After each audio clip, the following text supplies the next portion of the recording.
warahmatullahi wabarakatuh. Bapak yang saya hormati, izin memperkenalkan diri. Nama saya Lifatus Sadiah dari jurusan Komunikasi dan Penyiaran Islam semester 2. Saat ini saya akan menjelaskan mengenai teori kontrol sosial menurut Travis Hirsi dan Robert Sampson. Jadi, teori kontrol sosial merupakan salah satu teori sosiologi yang menjelaskan bagaimana masyarakat mengendalikan perilaku individu. Teori ini menekankan pada ikatan sosial dan norma sosial yang dimiliki individu dengan masyarakat. Dua tokoh penting dalam pengembangan teori kontrol sosial adalah Travis Hirsi dan Robert Sampson. Travis Hirsi mengembangkan teorinya pada tahun 1969 dalam bukunya. Teorinya berfokus pada 4 elemen utama yang dapat mengendalikan perilaku individu. Yang pertama yaitu attachment, keterikatan. Keterikatan individu dengan keluarga, sekolah, dan komunitas. Nah, individu ini yang memiliki keterikatan kuat dengan kelompok-kelompok ini cenderung mengikuti norma sosial dan menghindari perilaku menyimpang. Kemudian yang kedua yaitu komitmen. Komitmen individu terhadap nilai-nilai dan tujuan masyarakat. Nah, jadi individu yang memiliki komitmen tinggi terhadap nilai-nilai positif cenderung memiliki masa depan yang lebih baik dan menghindari perilaku menyimpang. Kemudian yang ketiga yaitu involvement atau keterlibatan. Keterlibatan individu dalam kegiatan positif seperti olahraga, hobi, dan kegiatan sosial lainnya. Nah, individu yang memiliki keterlibatan ini dalam kegiatan positif memiliki sedikit waktu untuk terlibat di dalam perilaku menyimpang. Kemudian yang terakhir, belief atau keyakinan. Keyakinan individu terhadap norma dan nilai sosial. Nah, jadi individu ini yang memiliki keyakinan yang kuat terhadap norma dan nilai sosial cenderung mematuhinya dan menghindari perilaku menyimpang. Nah, selanjutnya ada perbedaan dan persamaan teori kontrol sosial menurut Travis Hirsi dan Robert Sampson.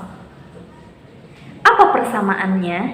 Nah, menurut Robert Sampson dan Travis Hirsi bahwa kedua teori ini menekankan pentingnya kontrol sosial dalam mencegah perilaku menyimpang. Kemudian kedua teori ini juga mengakui peran ikatan sosial dan norma sosial dalam mengendalikan perilaku individu. Nah, selanjutnya apa perbedaan menurut Travis Hirsi dan Robert Sampson? Jadi, perbedaannya adalah teori Hirsi berfokus pada faktor-faktor individual yang mempengaruhi kontrol sosial seperti keterikatan, komitmen, keterlibatan, dan keyakinan seperti yang tadi saya jelaskan ya.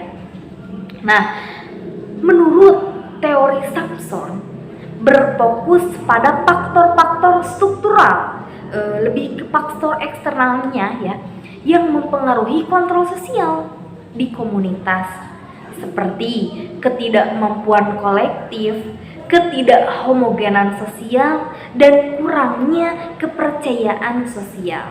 Itulah perbedaan dan persamaan teori kontrol sosial menurut Travis Hirschi dan Robert Sampson. Selanjutnya, saya akan memberikan contoh konkret mengenai teori kontrol sosial.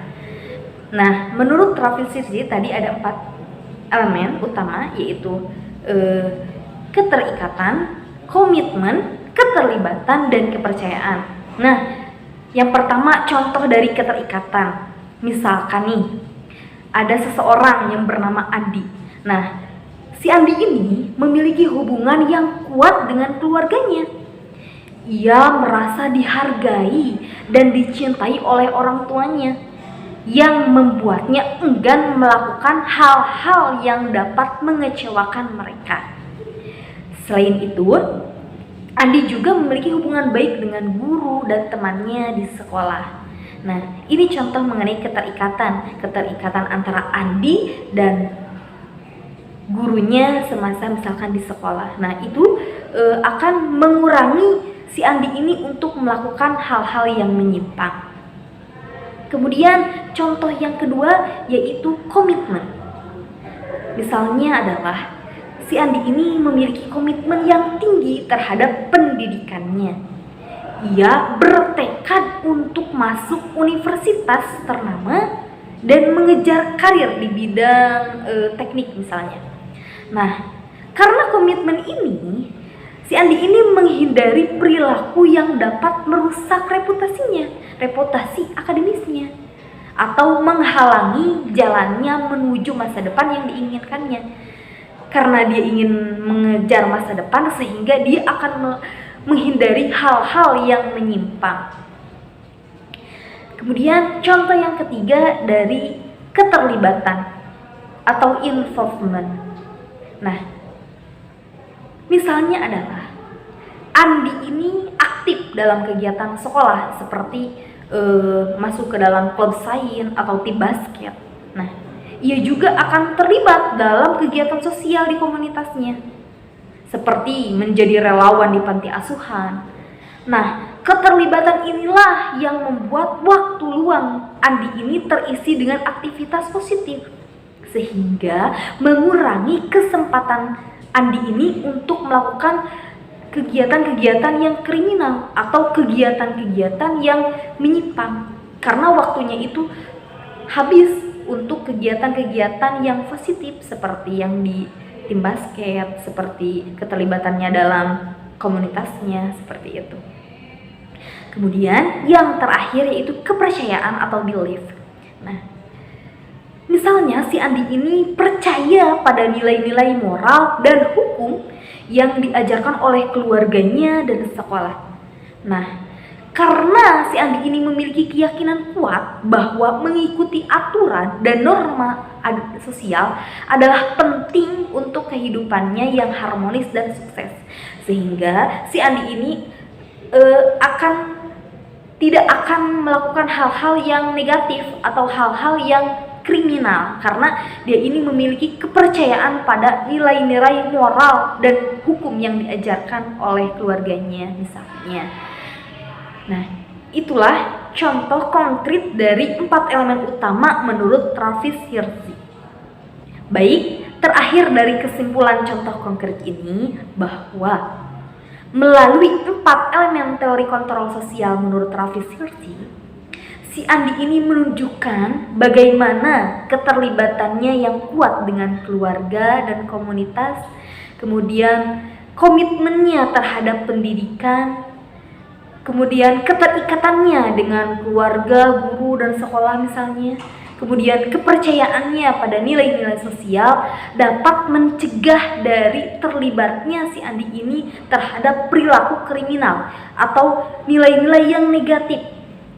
Nah, mungkin itulah kesimpulannya dari contoh konkret yang barusan saya jelaskan.